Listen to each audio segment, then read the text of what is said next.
So, good day everyone. We are here to discuss about social enterprise. So, before we start, let me ask you a question. Do you think a business can earn money and help people at the same time? So, most businesses focus mainly on profit, but today, many organizations are proving that business can also create positive change in society. So, this is where social enterprise comes in. So social enterprise is important because it helps communities create jobs, reduces poverty, and solve social environmental problems while still operating as a business. So today, we will explain what social enterprise is, its characteristics, examples, importance, and the roles of the social workers in social enterprise. So, social enterprise is a mission-driven. It means purpose to create positive social impact while operating like a business. Unlike sa mga ordinary na mga businesses that nakafocus lang mostly on profit, so social enterprises balance both financial success and social responsibility. So the income they earn is often used to continue their programs at makatulong sa marami pang mga tao. So for example dito is if social enterprises sells handmade bags, so yung money na ma-earn nila is maybe used to provide education, livelihood, or community projects. So this is important because social enterprises create long-term solutions instead of temporary help. So next, this slide shows situation of social enterprises in the Philippines. So according to the study, there are around 164,473 social enterprises in the country.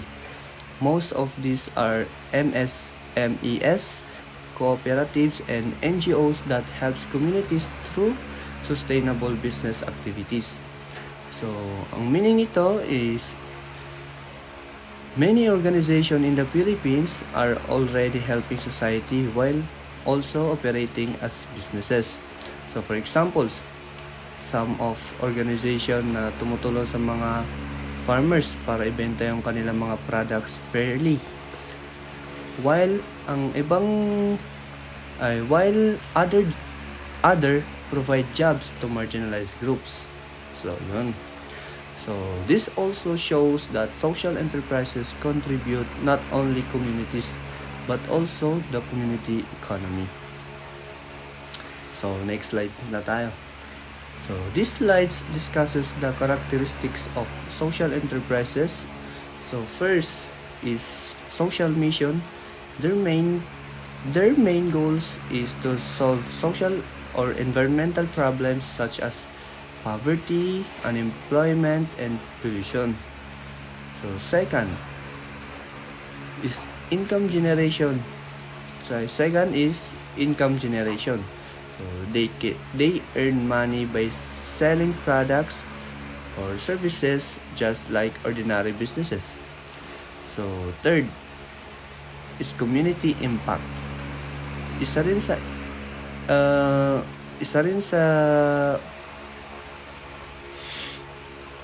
sa aim ng social enterprises is to improve the lives of people and strengthening communities. So lastly, profit reinvestment. So most of their profits ay ginagamit nila para mas makatulong pa sa mga tao at suportahan yung kanilang mga mission. For example, if social enterprises earns money from selling products, so gagamitin nila yung pera para makakreate pa ng more jobs or expand nila yung kanilang program para makatulong pa sa maraming tao. So these characteristics make social enterprises different from regular businesses. Slides na tayo. So these slides explain why social enterprise is important in social work. So So, social enterprises provide sustainable and long-term solution to social problems. Instead of giving temporary assistance, they help people become independent and self-sufficient. So, for example, instead of simply giving money to poor families, social enterprises may provide livelihood training or employment opportunities. So, this allows people to continuously support themselves and improve their quality of life. Kagaya na ngayon sabi nila, ma'am, na huwag mo sila bigyan ng isda, turuan mo silang mangisda. Sheesh! So, next slides na tayo. This slides explains how social enterprises help society. So first, they create jobs for marginalized groups such as poor families, persons with disabilities, and indigenous peoples or communities. So halimbawa, social enterprise na gumagawa ng handmade bags tapos kinukuha nilang workers is yung mga single mothers at person with disabilities.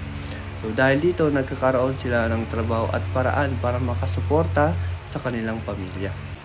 So second, support community development. So ang social enterprises ni-improve din nila yung local economies and providing opportunities. So halimbawa, may organization na bumibili ng products directly from farmers instead na nasa middleman bumili. So dahil dito, mas malaki ang kita ng farmers at mas umunlad ang kanilang community.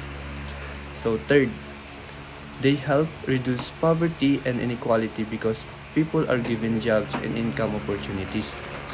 So halimbawa, may social enterprise na nagtuturo na sa out-of-school youth ng baking skills tapos binibigyan sila ng trabaho sa bakery. So dahil dito, nagkakaroon sila ng income at pagkakataon na makaahon sa kahirapan. So lastly, they empower individuals and communities by encouraging participation and self-confidence. So for example, a social enterprise may train women in sewing and allow them to earn income from handmade products. So sa halip na umasa lang sa tulong ng iba, natututo silang magkaroon ng sariling kabuhayan.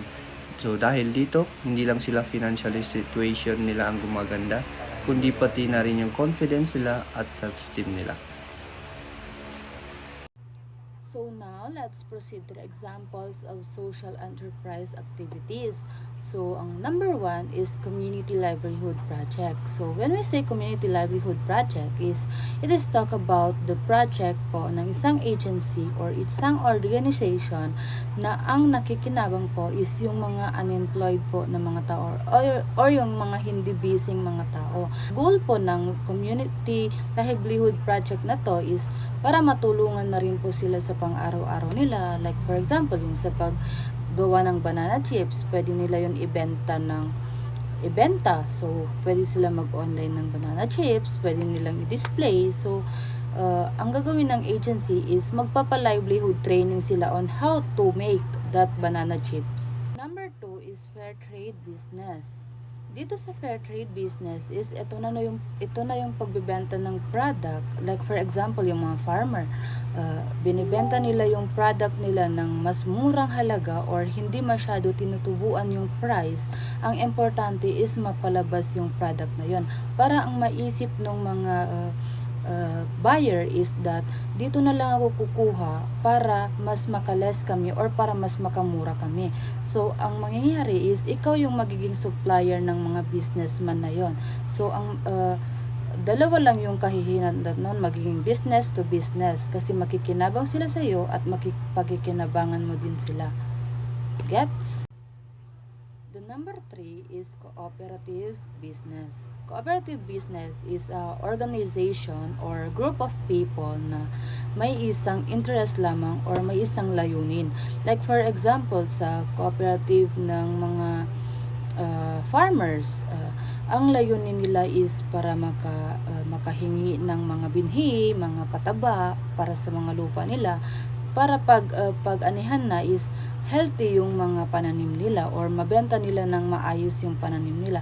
Sa cooperative is parang wala silang sariling pondo, kumbaga na lumalapit sila sa mga agency para matulungan sila, like for example yung sa MAFAR, maraming cooperative ang lumalapit sa MAFAR para maghingi ng tulong regarding sa mga pagpo-farm ganon sa agriculture. The number 4 is recycling and environmental project. Dito naman is yung pag-recycle ng mga basurang mapapakinabangan pa. Like for example, yung mga plastic and waste initiatives, yung pag-save doon sa mga plastic kasi mapapakinabangan pa and pwede pa siyang ibenta kung tutuusin. Yung paggawa ng basurahan, paggawa ng trash bin gamit ang plastic, so pwede siyang mabenta. So pwede pa siyang mapakinabangan. So kikita ka at the same time nakatulong ka sa Mother Earth. These are the social enterprise in the Philippines. The number 1 is Human Nature or Gandang Kalikasan INC.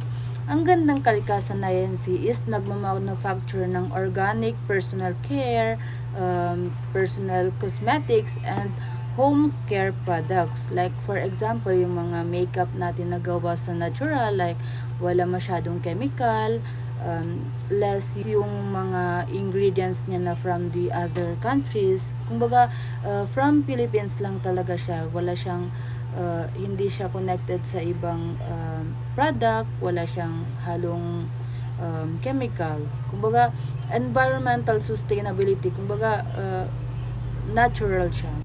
The number 2 is bambike or yung bike na gawa sa bamboo or yung sa kawayan. Naging social enterprise siya kasi naging training siya sa community na yung training na yun is pwede nilang gawin and pwede nilang ibenta yung bike na yun.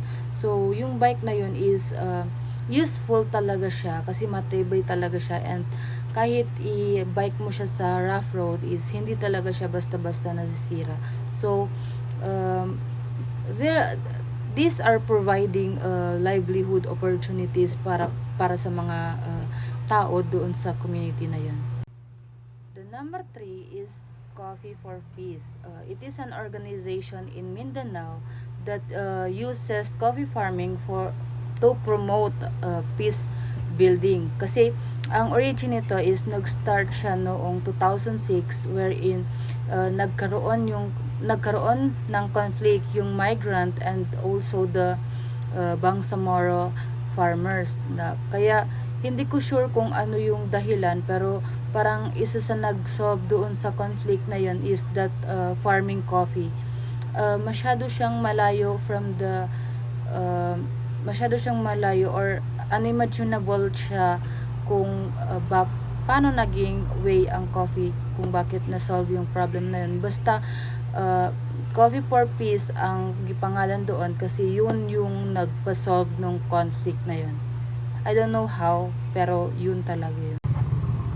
So here are the roles of social worker in social enterprise. The number 1 is identifying community needs. The number 2 is helping community organize livelihood programs, promoting empowerment and participation, connecting communities to resources and markets, advocating for inclusive economic opportunities. So, social workers helps social enterprises by understanding what community needs, by organizing them livelihood projects, empowering them to participate in any programs or project held in the community, and connecting them to support and markets. Kumbaga, para may malapitan sila or alam nila kung ano ang gagawin nila when it comes to selling their own product and also promoting fair opportunities for everyone.